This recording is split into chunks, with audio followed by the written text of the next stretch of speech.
Bonjour à toutes et à tous et bienvenue pour cette nouvelle météo du marché agricole. Demande chinoise, conditions météorologiques, Russie sont autant de facteurs qui sont venus nous animer les marchés au cours des dernières semaines.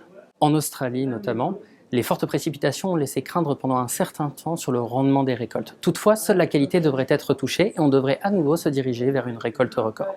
En revanche, du côté de l'Amérique du Sud, ici scénario diamétralement opposé. De très bonnes conditions météorologiques ont permis des semis en avance et permettraient normalement de se diriger vers des récoltes records, au Brésil notamment et en Argentine. Il faudra cependant surveiller l'impact de la Niña sur les récoltes, puisqu'une sécheresse est installée depuis maintenant quelques semaines et devrait perdurer à minima jusqu'à la fin du mois de décembre. À présent, focalisons-nous sur la demande chinoise. Cette dernière fait toujours la pluie et le beau temps sur les marchés. Un point sur lequel nous allons à présent nous focaliser est bien évidemment la demande du soja américain. Ce dernier pourrait très rapidement se trouver en concurrence avec les récoltes brésiliennes qui devraient être mises à disposition à partir du mois de février. Et comme nous sommes sur des récoltes records, le soja américain devrait très rapidement se retrouver beaucoup moins compétitif que le brésilien. Focalisons-nous dorénavant sur le rapport USDA. Ce dernier a pu laisser sceptique un certain nombre d'intervenants. Tout d'abord, au niveau de l'Australie. Pourquoi? Tout simplement puisque l'USDA a revu à la hausse ses exportations et pourtant des problèmes logistiques pourraient apparaître et donc pénaliser ces dernières. Autre point sur lequel se focaliser, les quotas russes. Ces quotas pourraient être revus à la hausse pour la période février-juin. Toutefois, à prendre en compte, ils devraient rester en ligne avec les estimations des différents intervenants de marché au cours des derniers mois. Petit point supplémentaire, au niveau du soja, la récolte brésilienne est revue à la hausse, supérieure aux attentes de l'agence locale. Petit point particulier au niveau de l'Argentine, puisqu'en revanche, celle-ci devrait être en dessous des prévisions de l'agence locale, et notamment les qualités pourraient être revues à la baisse. Focalisons-nous à présent sur l'euro-dollar. Pourquoi? Tout simplement parce que le dollar s'est très fortement apprécié face à l'euro au cours des dernières semaines et même au cours des derniers mois. On parle de 8%. Bien évidemment, cette appréciation du dollar va pénaliser les exportations américaines. À avoir en tête deux politiques de banques centrales très différentes. La Banque centrale européenne table sur un statu quo. Elle considère que l'inflation est purement transitoire, ne souhaite donc pas remonter ses taux. Cette inflation est due principalement, selon elle, à la hausse du prix des matières premières et à l'envolée du prix des énergies.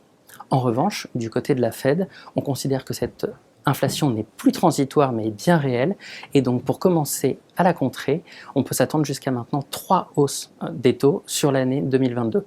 Conséquence directe, on pourrait avoir une pression supplémentaire à nouveau sur l'euro et donc un dollar qui va se renforcer et donc le serpent qui se mord la queue, à nouveau pénaliser potentiellement les exportations américaines face aux exportations européennes.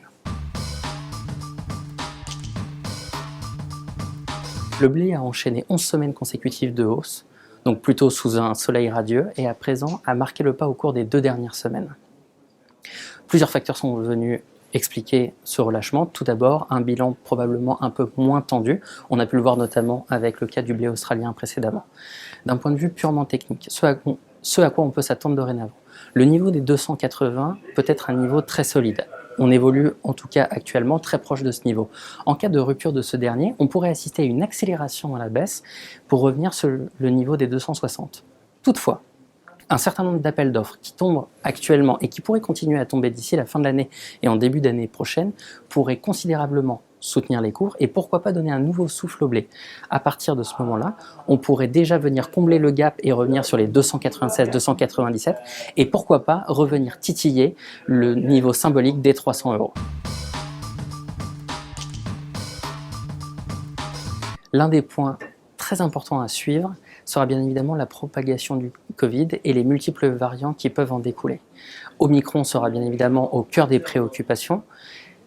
La conséquence directe du Covid, c'est bien évidemment le positionnement des gouvernements qui va avoir un impact, que ce soit au niveau des confinements, au niveau des exportations, des importations mondiales.